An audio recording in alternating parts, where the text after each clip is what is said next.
आज आपके क्लास का ये पोइट्री का पहला लेसन है। पोइट्री का पहला लेसन, इस लेसन का नाम है कैरेक्टर ऑफ हैप्पी लाइफ। इसके लेखक हैं सर हेनरी वोटन। ठीक है, अब आप लोग थोड़ा सर हेनरी वोटन के लाइफ के बारे में जानिए।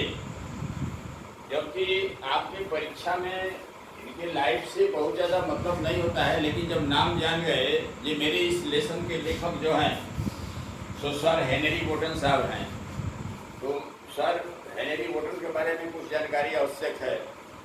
वैसे आपसे इसमें रेफरेंस में आप इसको अपने देते हैं एक्सप्लेनेशन में, हैं कि these lines has been taken from the lesson, lesson का नाम है और रिटेन बाई लेखक का नाम। इतने से ही मतलब है, लेकिन थोड़ा जानकारी आवश्यक है। तो इसलिए मैं सर हेनरी वोटन के बारे में आप लोगों को कुछ बतला रहा हूँ कि sir Henry Wotton was a poet, critic and diplomat. Critic and diplomat, वो क्या थे? समालोचक और कूटनीतिक थे। He was educated at Winchester and at Queen's College Oxford. यहाँ इन्होंने शिक्षा पाई थी, तो भी जहाँ से शिक्षा पाए ये उसका नाम है। ठीक है, he entered the Middle Temple to study law to practice at the bar. ठीक है, he entered to Middle Temple to study, Middle Temple ने इन्होंने अध्ययन करने के लिए लॉ की पढ़ाई वहाँ पर ये किए। He became agent and secretary to the Earl of Essex in 1595। ठीक है, ये किसी राजा के यहाँ जो है हो गए, वहाँ पर ये एरल ऑफ एसेक्स ये जगह का नाम है। ठीक है, he was ambassador at the court of Venice. Venice की कोर्ट ने ये जो है सो एम्बेसडर के रूप में काम किए। ठीक है, he worked on various other diplomatic missions from 1604 to 1624। ठीक है, तो ये जो है सो 1604 से 1924 तक। ठीक है, ये ही worked on various other diplomatic स्थान पर ये जो है सो 1904 से लेकर 1924 तक, 1604 टू 1624। तो his definition of the ambassador has became proverbial. ठीक है, ये जो है सो इनका हिज डिफिनेशन, परिभाषा ऑफ द एम्बेसडर यानी राजदूत का, वो एक कहावत जैसा हो गया है। जैसे कि आगे लिख रहा है कि an ambassador is an honest man sent to lie abroad for the good of his country. ठीक है, तो Wotton served as a provost at Eton from 1624 to 1639। यहाँ पर उन्होंने प्रोवोस्ट का काम किया। प्रोवोस्ट कहा जाता है कस्बे के अधिकारी को। ठीक है, तो वो भी काम किए, यानी 1624 to 1639। His notable friends were John Donne and Isaac Walton, who were very famous writer of their times। वे इनके दो मित्र थे जिनका नाम ऊपर बतलाया। ठीक है, John Donne and Izaak Walton, very famous writer and of their time. उनके समय के ये भी बहुत मशहूर लेखक थे। His poetical and other writings are collected in the book relic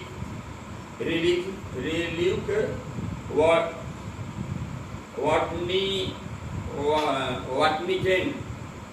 It contains the poem Character of Happy Life ठीक है, उसी में का ये रोलिक्वी वोटन कैंडी में का उसी में का ये उसी में से ये लिया गया है जो आपका ये लेसन है, character of happy life on his mistress the queen of Bohemia you meaner beauties of night. ठीक है, अब आप इस पोएम के बारे में जान लीजिए कि here Wotton defines the life of a truly happy man. वो सबसे खुश किस आदमी का जीवन है, वो यहाँ पर यही पूरी कविता में इनकी यही है कि मैन, आगे इसमें कह रहे हैं a man is happy if he is not subject to another's will. वो आदमी जो दूसरे की इच्छा पर नहीं स्वयं अपने से, वो किसी का दास नहीं है, किसी का गुलाम नहीं है। ठीक है, he is not a slave to his passion. अपने चाह जो है वो उसी के अनुसार काम करेगा, वो करता है अपने चाह के अनुसार, किसी के दास्ता के बेड़ियों में जो जकड़ा रहना नहीं चाहता है। He does not fear death and public criticism. ठीक है, और उसको मृत्यु से तथा पब्लिक के आलोचनाओं का उसको परवाह नहीं होता है। He does not fear death and public criticism. He works as his conscience say. उसका कार्य कैसा होता है कि जो उसके अंतरात्मा की आवाज होती है उसी के अनुसार वो कार्य करता है। ठीक है, he does not invite the progress of other। देखा जाता है कि कोई आदमी अगर प्रोग्रेस करता है तो उसको देख करके चलने वाले बहुत हो जाते हैं। तो ये नहीं चाहिए, कोई प्रोग्रेस कर रहा है तो कर रहा है, मैं अपने काम में मशगूल रहूं, उसको देख कर चलने की क्या आवश्यकता है। तो जो ज्वलनशील आदमी होता है वो तो दुखी हो गया। कोई प्रोग्रेस कर रहा है, कोई अपने पर फर्क नहीं पड़ने वाला है, तो वही आदमी सुखी रह सकता है जो किसी से डाह नहीं करे, किसी से द्वेष की भावना न रखे। ठीक है, he does not harm others, यानी दूसरों को नुकसान न पहुंचाए। He prays to God late and early, वो भगवान को भी माने। ठीक है, वो भगवान को भी माने। For him joys and sorrows are alike. ऐसा उपरोक्त जो मैंने कह डाला, जो इन्होंने लिखा है, ठीक है, तो उसके लिए जो है फॉर हिम जॉय एंड सारो आर एलाइक, खुशी हो या दुख हो, ये दोनों में वो समान स्थिति में रहता है। उसको इसका जो है सो कोई परवाह नहीं, एक तरह से है, खुश हो तब भी ठीक है, ठीक है, गम का बात आ गया तब भी ठीक है, कोई फर्क नहीं पड़ता है। He passes his time in the company of a good friend और ए गुड बुक। और अपना समय वो आदमी कैसे व्यतीत करता हो, वही आदमी सुखी होगा। ठीक है, जो कि क्या करे, he passes his time in the company of a good friend, अपने अच्छे मित्रों में अपना समय व्यतीत करता हो, और एक गुड बुक, और नहीं तो कोई अच्छी पुस्तकों का अध्ययन करता हो। he has no hope to rise or fear to fall। उसको ये बहुत ज्यादा जिज्ञासा नहीं हो रहती कि मैं बहुत आगे बढ़ जाऊं। ठीक है, बढ़ गया नहीं बढ़ा, सम स्थिति में दोनों तरह के स्थितियों में वो अपने को रखता है, वही आदमी सुखी है। He is Lord of himself, वो अपना मालिक स्वयं है, न कि दूसरे के कहने से, भाड़े के दिमाग से चलता हो, वो अपने मन का मालिक स्वयं है। ठीक है, himself though he has no property in his position. Property को भी उसको, बहुत लोग प्रॉपर्टी के पीछे दिन रात बेचैन रहते हैं, ये भी उसको कोई इसकी भी जो है सो उसको परवाह नहीं रहता है। He is satisfied with what he has, he is satisfied what he has, जो कुछ भी उसके पास है उसी से वो संतुष्ट है। इस तरह की भावनाओं से भरा हुआ जो व्यक्ति है, इस तरह की भावनाएं जिस व्यक्ति की हैं वही खुश है। ठीक है, तो खुश रहने के लिए कैसा आदमी को होना चाहिए, वही खुश रह सकता है। बहुत ही बढ़िया ढंग से लेखक ने वर्णन किया है।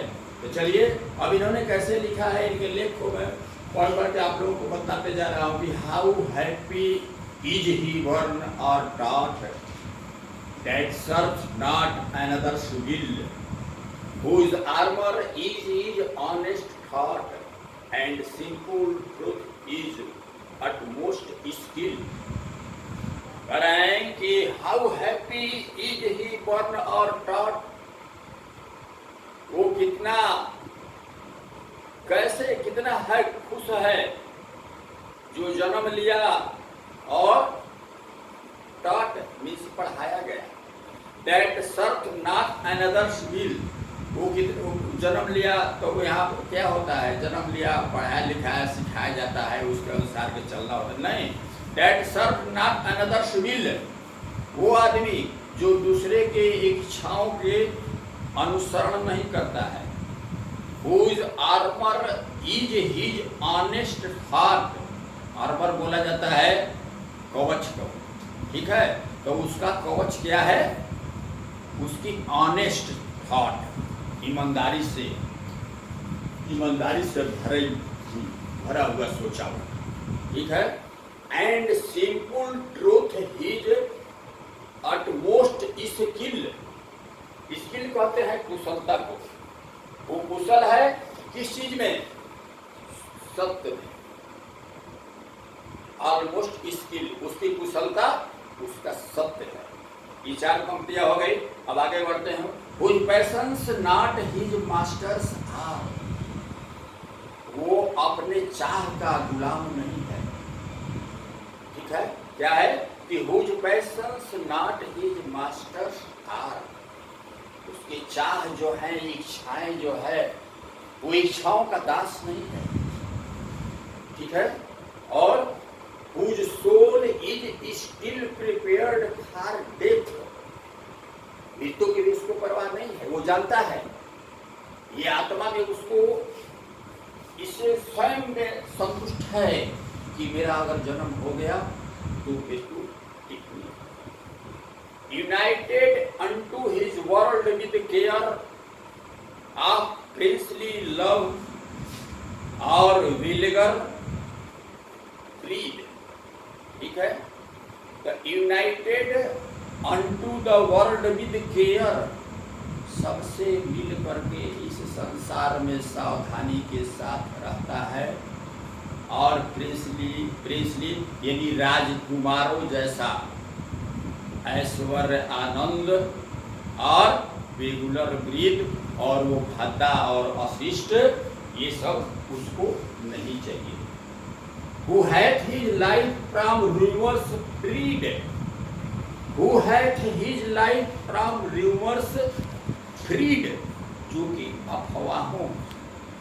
अफवाहों से अपने को फ्री रखता है, उसके बारे में कुछ भी अफवाह फैले, कोई भी कुछ अफवाह उस अफवाहों का वो परवाह नहीं करता है। Whose conscience is his strong retreat, उसका कॉन्सेंस मीन्स अंतरात्मा, अंतरात्मा क्या आ गया, whose conscience is his strong retreat, यानी उसके अंतरात्मा, वो अपने अंतरात्मा के शरण में ही रहता है, ठीक है। Whose state can neither falters feed, whose state यानी उसकी स्थिति जो है, सो कैन नाइदर फ्लेटर्स फीड, चापलूसी करने वालों के चक्कर में वो नहीं आता, ठीक है, चापलूसी उसको उसके पास पनपने ही नहीं पाते, उसके नजदीक जाएगी। नार रुइन मेक ऑपरेशर्स ग्रेट, ठीक है, नार रुइन मेक ऑपरेशर्स ग्रेट, यानी विनाश है, और ऑपरेसर्स मीन्स अत्याचारी, ठीक है। रान रुइन मेक ऑपरेसर्स ग्रेट, अत्याचारियों का और विनाश का उसके ऊपर कोई जो है सो असर नहीं पड़ता है। वो envies none whom chance doth raise, ठीक है। वो इनवाइज नॉन, उससे कोई ईर्षा, वो इनवाइज नॉन, उससे कोई ईर्षा नहीं करता। A home chance doth rise है, और उसको ऊंचा उठने का समय मिलता है। नॉरवाइस हु नेवर अंडर स्टूड, नॉरवाइस यानी बुराई, उसकी बुराइयां भी होती है, हु नेवर अंडर स्टूड, ठीक है। वो जो है सो कभी जो है तो उसकी परवाह उसको नहीं रहती है। How deepest wounds are given with praise, how deepest wound, deep deeper deepest superlative degree, यानी कितना गहरा घाव उसको लगता है, किस चीज से, किस चीज से उसको बहुत ज्यादा कह रहा है, जिसको कहा है डीपेस्ट वुंड्स, गहरे से गहरे घाव, आर गिवन विद प्रेज, उसकी जब प्रशंसा की जाती है तो उसको कह रहा है, उस व्यक्ति को ऐसा मालूम है कि ये तो बहुत अपने प्रशंसा से वो प्रसन्न नहीं होता है। Nor rules of state but rules of good, nor न तो दशा है, दशा रूल्स ऑफ दिस, यानी दशा आदमी का जो है उस हालत में है, बट रूल्स ऑफ गुड है, रूल्स ऑफ गुड, उसको बहुत ये the rules of state but rules of good, ठीक है। अब वो अपने हालत के चक्कर, जो उसकी हालत है, रूल्स ऑफ गुड, वो अच्छा है या बुरा है, वो जो भी है उससे वो स्वयं में संतुष्ट रहता है। Who God deaf let and early pray, who God doth late and early pray, late and early विलम्ब से या पहले भगवान से वो प्रार्थना जरूर करता है। More of his grace than gift to lend, more of his grace, उसकी कृपा और जो देन गिफ्ट टू लेंड, जो उसको मिलना है, more of his grace than gift to lend, जो उसको जो मिला उससे भी प्रसन्न, न मिला उससे भी प्रसन्न, उसके कृपा का, लेकिन वो प्रार्थना करता है। वो entertains the harmless day, harmless day यानी हानि रहित है, और इंटरटेन्स यानी वो बिताता है वो हानि रहित दिन, यानी ऐसे समय उसके बीतते हैं कभी हानि नहीं होती है। हार्मलेस डे, वो सदा प्रसन्न रहता है, with A well chosen book और फ्रेंड, वो हमेशा अपने में किसमें मशगूल रहता है, या तो अपने अच्छे मित्रों के साथ और नहीं तो किताबों के साथ। लास्ट पैरा पे आ रहे हैं, the man is free from servile bands, दास्तापूर्ण बंधन से, जो कि दास्ता की बेड़ियों से जो मुक्त है। आप होप टू राइज और फियर टू फॉल, वो क्या चीज, दास्ता, दास्ता ही नहीं होता है, ठीक है। होप टू राइज यानी ये इच्छा रखें कि हम कैसे खूब राइज कर जाएं, और भय, भय किस चीज की, कि कहीं नीचे गिर न जाए, जितने हैं उससे नीचे न चले जाएं। तो इससे जो है होप टू राइज और फियर टू फेल है, इसके भय से वह आतंकित नहीं रहता है। क्यों? कि उसको कोई वो फ्री फ्रॉम सर्वाइवल बैंड्स, बंधनों से मुक्त होता है, बहुत ज़्यादा उसको इच्छा नहीं रहती है कि मुझको ये हो जाए वो हो जाए, ठीक है। जो ज़्यादा होप रखेगा राइज का, वो नहीं होगा तभी तकलीफ हुआ। अब फियर टू फॉल, जब होप रखेगा तभी ना उसको फियर फॉल का होगा, जहाँ भाई डर है कि कहीं ऐसा न हो कि जो सोच रहे हैं न हो, तो ये भय का कारण उसके पास बनता नहीं है। लॉर्ड ऑफ हिमसेल्फ, दो not of lands and having nothing he had all. Lord of himself, स्वयं का वो अपने का अपने मालिक है, दो नॉट ऑफ लैंड्स और बहुत नॉट ऑफ लैंड्स, बहुत उस लैंड मैंने कहता है भूमि, दो नॉट ऑफ लैंड यानी उसके पास बहुत भूमि नहीं है, एंड हैविंग नथिंग और उसके बाद कुछ नहीं है, कुछ नहीं है, फिर भी कह रहे हैं कि उसके पास ठीक है धन संपत्ति ऐश्वर्य ये सब कुछ नहीं है, फिर भी उसके पास सब कुछ है। तो ये इस तरह से करेक्टर ऑफ हैप्पी लाइफ ये हेनरी बटन साहब का लिखा हुआ आपको आज ये समाप्त हो रहा है, ठीक है। और इसका आगे मैं आप लोगों को एक्सप्लेनेशन जो है सो इसका कैसे आप परीक्षा में लिखेंगे इसका एक्सप्लेनेशन मैं आपको लिखवाऊंगा बस। और अब यही समाप्त होता है।